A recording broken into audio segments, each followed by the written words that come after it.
पृथ्वी को कौन घुमाएगा, किससे घूम रही पृथ्वी, लॉजिक दो कुछ। कहां से घूम रही पृथ्वी, किसके कारण से घूम रही, कौन घुमाने वाला है, कुछ बताओ तो।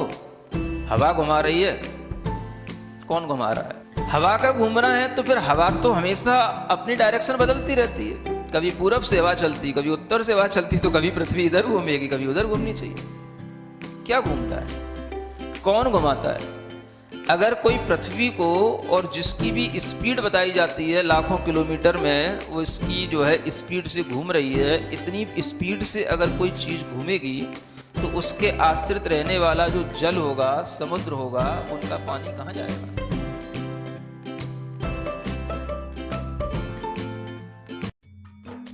इस कार्यक्रम के पुण्यार्जक हैं गुरु भक्त परिवार, दिल्ली।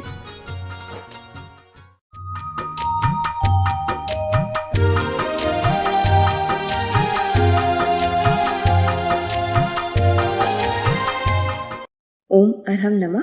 अरहम 40 के 23वें दिन में आप सभी का स्वागत है। आचार्य गुरुवर श्री विद्यासागर जी महाराज की जय। अरहम श्री प्रणव मिसागर जी महाराज की जय। आज हम प्रणव मंत्र ओम के साथ पदस्थ धर्म ध्यान करेंगे। ज्ञानार्णव ग्रंथराज में से शब्द ज्योति के नाम से संबोधित किया गया है और यही हमारी ज्ञान ज्योति प्रकट करने में सहायक होती है। इसलिए मैं कहता हूं कि आप लोगों को हमेशा ग्रंथ का आलम्बन लेकर के श्लोकों को सुनते हुए भी स्वाध्याय करने की रुचि डालनी चाहिए। समझ आ रहा है? केवल जो आप प्रवचन सुनने का भाव रखते हैं, वो प्रवचन सुनना आपके लिए उपयोगी हो सकता है, जल्दी समझ में आ सकता है, लेकिन अगर उसी प्रवचन में किसी ग्रंथ का आधार है तो वह आपके लिए बहुत ज्यादा श्रुत ज्ञान को बढ़ाने वाला हो सकता है। इसलिए यहां कहा जा रहा है कि यह शब्दात्मक जो ज्योति है, देखो अभी शब्दात्मक ज्योति जल रही है। हमने कभी सुना है कि शब्दात्मक भी ज्योति होती है?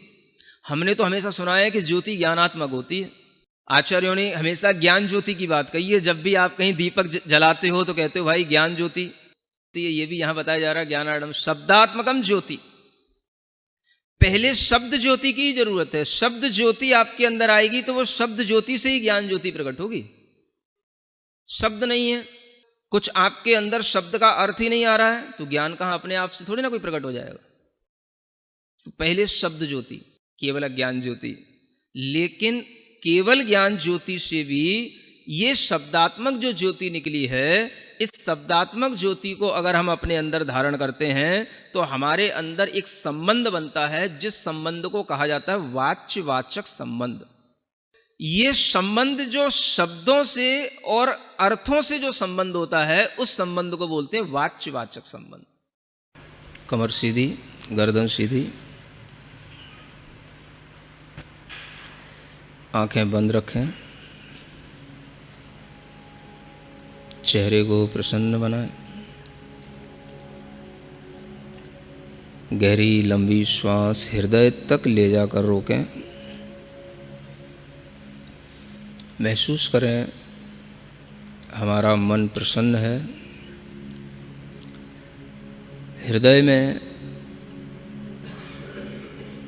बहुत छोटा सा सूक्ष्म रूप से एक कमल है जो हमारी ध्यान से, श्वास के प्रभाव से विकसित हो रहा है।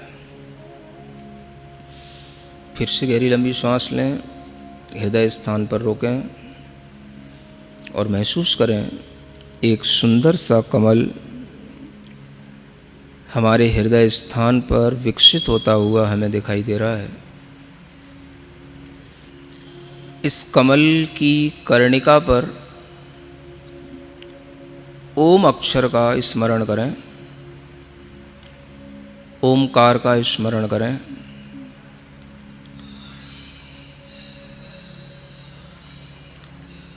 इस ओम की आकृति को अपने मन में लाने के लिए इस ओम का एक बार नाद करें।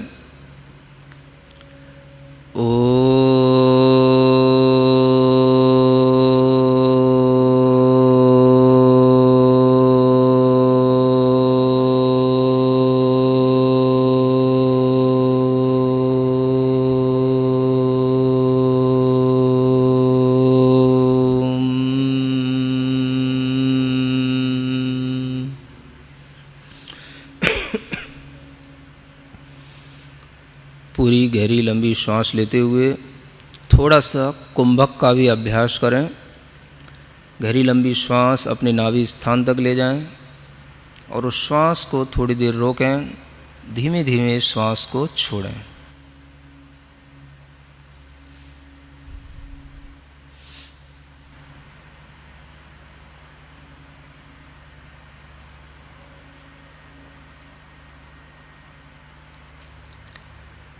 फिर से अपना मन पूरा हृदय स्थान पर लाएं।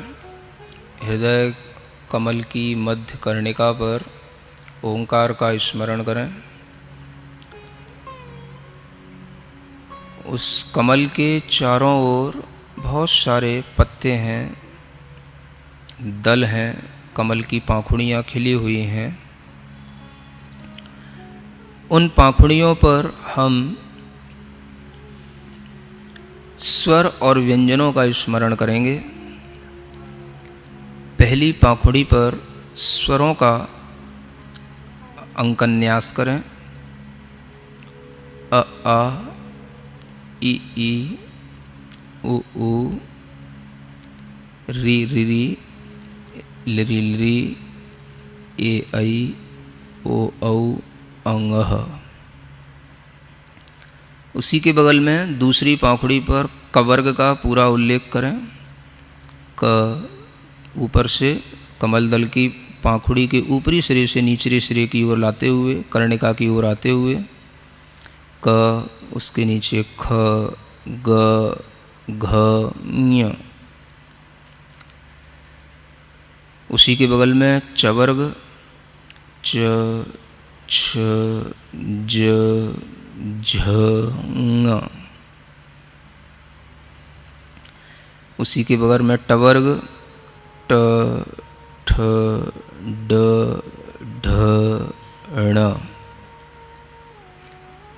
उसी के पास त वर्ग त, थ, द, ध, न। उसी के बगल की पाखुड़ी पर प वर्ग का प, फ, ब, भ, म।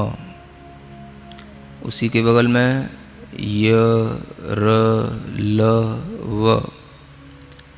उसी के पास अंतिम पाखुड़ी पर श, स, क्ष, ह। सभी स्वर और व्यंजनों से युक्त हृदय कमल पर ओंकार का स्मरण करते हुए गहरी लंबी श्वास लेंगे और उस श्वास को रोके रखते हुए अपने माथे पर उस ओम का चिंतन करते हुए मस्तक से चंद्रमा की आकृति की एक रेखा मस्तक पर महसूस करते हुए अनुभव करेंगे कि वहाँ से कुछ अमृत जैसा झर रहा है, जिससे यह ओम सिंचित हो रहा है और यह ओम उस अमृत के सिंचन के साथ में धीमे धीमे मेरे पूरे शरीर में व्याप्त हो रहा है।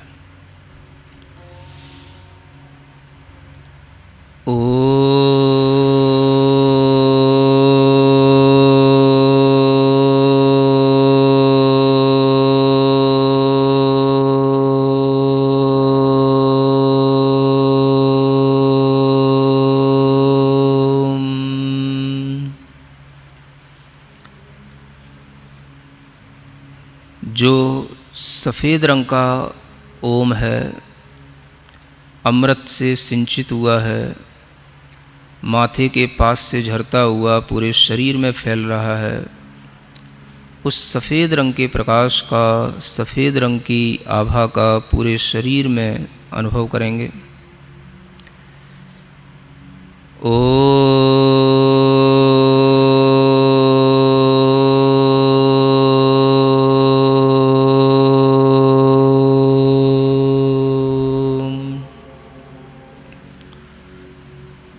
एक गहरी लंबी श्वास लेते हुए एक ओम को अपने नाभि स्थान पर स्थित देखेंगे और उस ओम को गहरे लाल रंग में चिंतन करेंगे। सिंदूर के समान गहरे लाल रंग का, रक्त के समान लाल रंग का, और उस ओम को भी पूरे शरीर में फैला हुआ अपनी रक्त कणिकाओं के साथ मिश्रित होता हुआ महसूस करेंगे।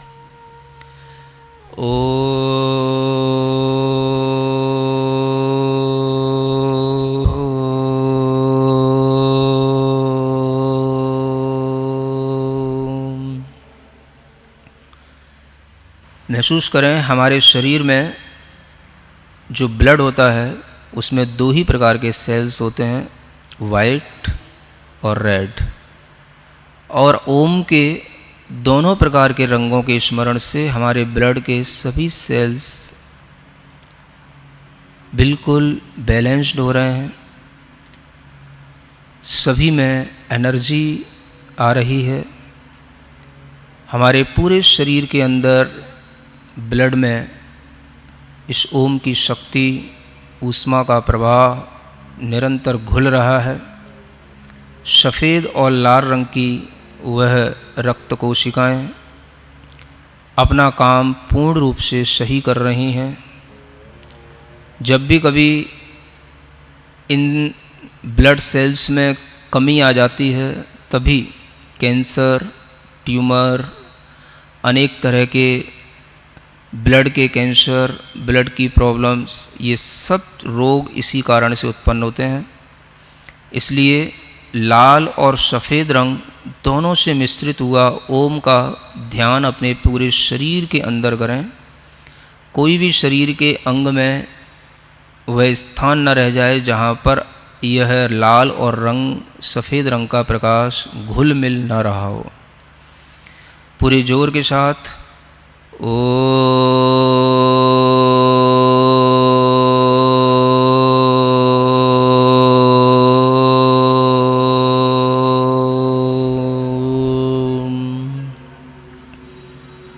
पुनः एक बार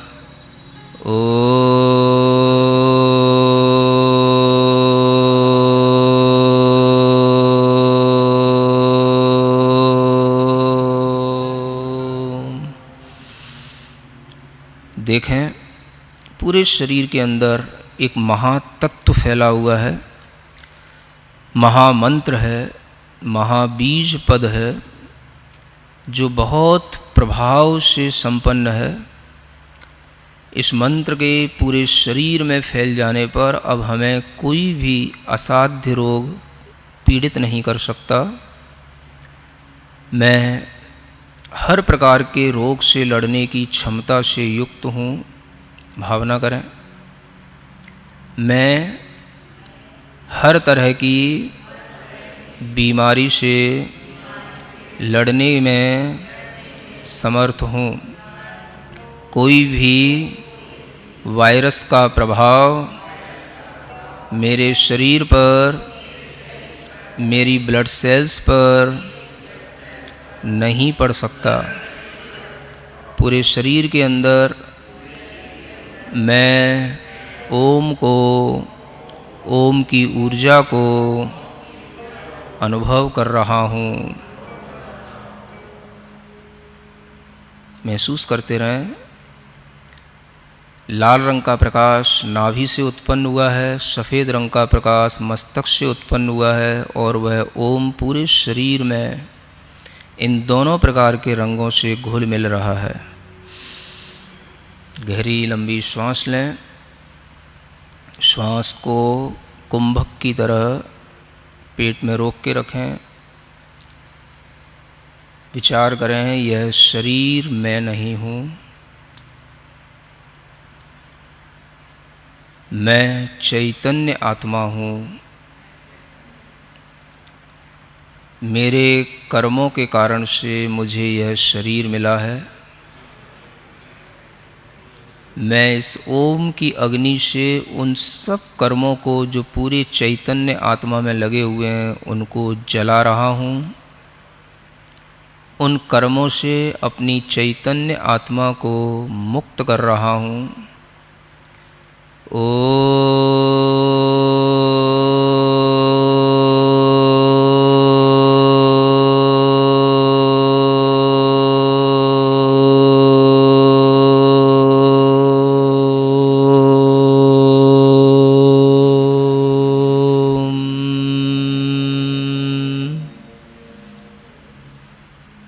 महसूस करें पूरे शरीर में फैली हुई चैतन्य आत्मा से जुड़े हुए सभी कर्म भाग रहे हैं, नष्ट हो रहे हैं, दब रहे हैं और मेरा आत्मा शुद्ध हो रहा है, स्वस्थ हो रहा है।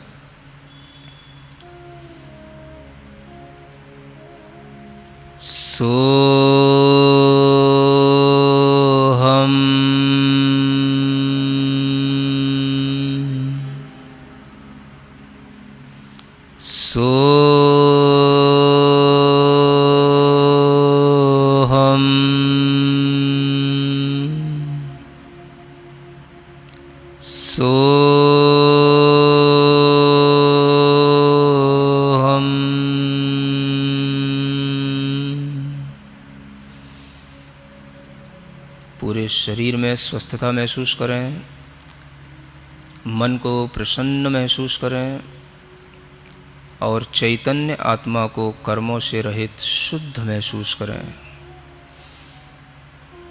मैं सिद्धों के समान शुद्ध चैतन्य आत्मा हूँ।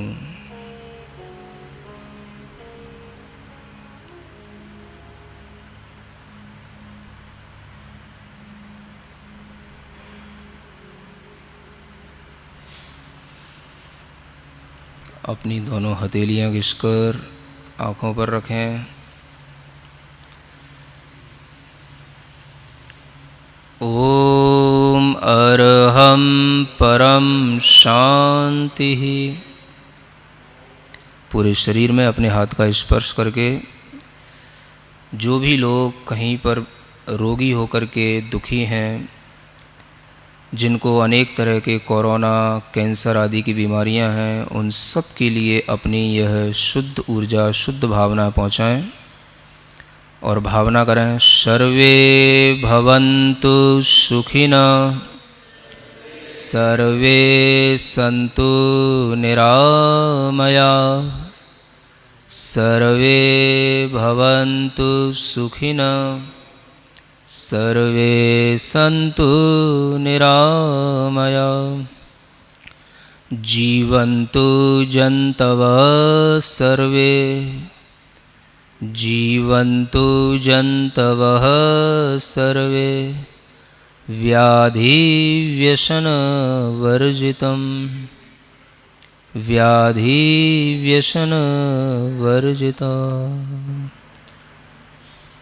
ओम शांति, ओम शांति, ओम शांति। जैसा कि अरहम ने कहा, लाल और सफेद रंग में ओम का ध्यान करने से हमारे रक्त पर भी प्रभाव पड़ता है, तो आज के समय में हमें इसे अवश्य अभ्यास में लाना चाहिए। आज के गृह कार्य में हम क्षमा करने का प्रयास करेंगे। आज जब भी हमें किसी पर क्रोध आएगा, किसी से भी कोई लड़ाई आदि की परिस्थिति होगी, तो हम पहले अपने मन में शांति से 3 बार ओम अरहम नमः का उच्चारण करेंगे और उसके पश्चात ही कुछ भी करेंगे। आज के लिए इतना ही। सभी को ओम अरहम नमः।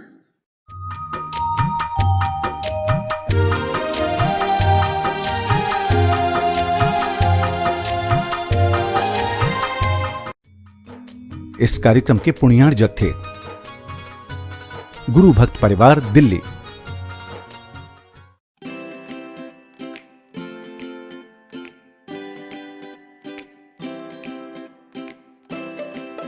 पृथ्वी को कौन घुमाएगा? किससे घूम रही पृथ्वी? लॉजिक दो कुछ। कहां से घूम रही पृथ्वी? किसके कारण से घूम रही? कौन घुमाने वाला है? कुछ बताओ तो। हवा घुमा रही है? कौन घुमा रहा है? हवा का घूमना है तो फिर हवा तो हमेशा अपनी डायरेक्शन बदलती रहती है। कभी पूरब से हवा चलती, कभी उत्तर से हवा चलती, तो कभी पृथ्वी इधर घूमेगी, कभी उधर घूमनी चाहिए। क्या घूमता है? कौन घुमाता है? अगर कोई पृथ्वी को, और जिसकी भी स्पीड बताई जाती है लाखों किलोमीटर में, वो इसकी जो है स्पीड से घूम रही है, इतनी स्पीड से अगर कोई चीज़ घूमेगी तो उसके आश्रित रहने वाला जो जल होगा, समुद्र होगा, उनका पानी कहाँ जाएगा?